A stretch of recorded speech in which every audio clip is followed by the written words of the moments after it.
It's easy to get caught up in the beauty of these classics at Stahl's. There's enough eye candy to satisfy any aficionado's sweet tooth.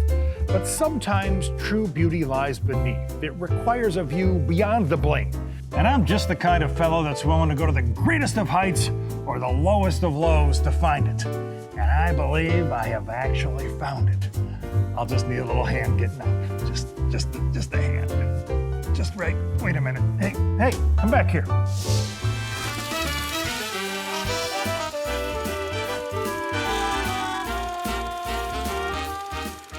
A world of wonder, where fantastical music machines provide the soundtrack for a tantalizing stroll through history.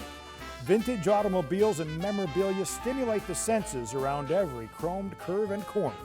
This is Inside Stahls.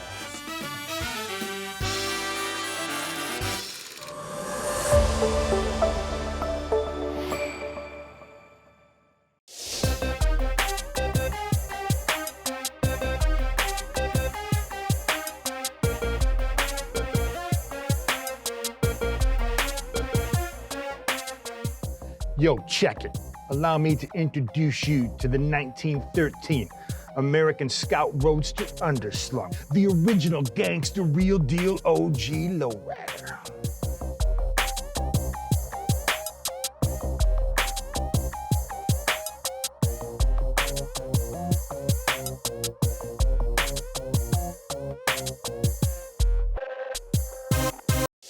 Underslung. What a cool name for a car. It sounds like it should be the name of a heavy metal rock band.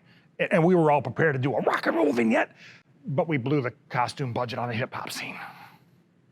The Underslung name is actually derived from the design, which placed the axles above the frame.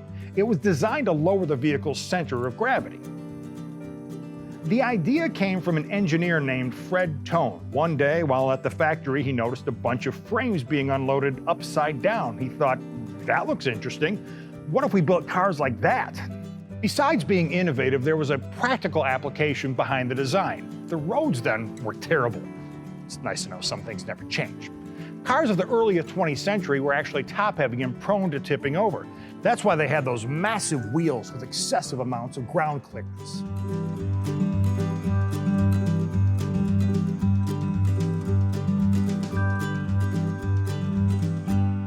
The Underslung was built to be turned on its side at up to 55 degrees without tipping over, unlike me.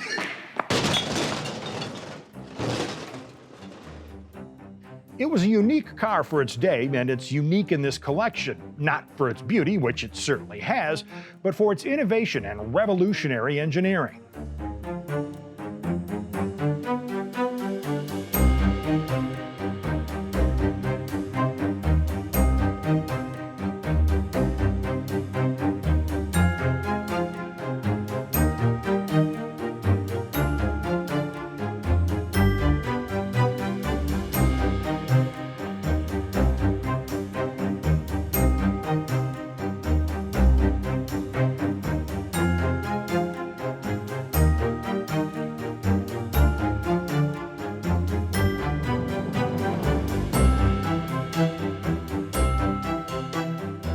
In addition to the frame placement under the rear axle and springs, the Underslung featured a front subframe and straight drive shaft.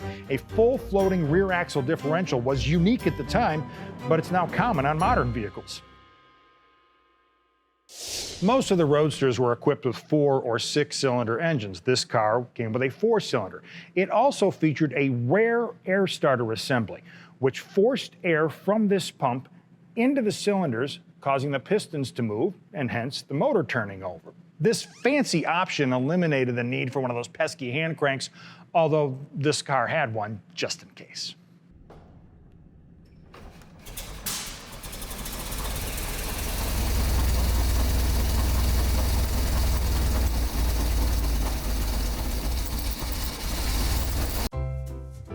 Underslung models were made from 1906 to 1914, and it's estimated 45,000 were built in total.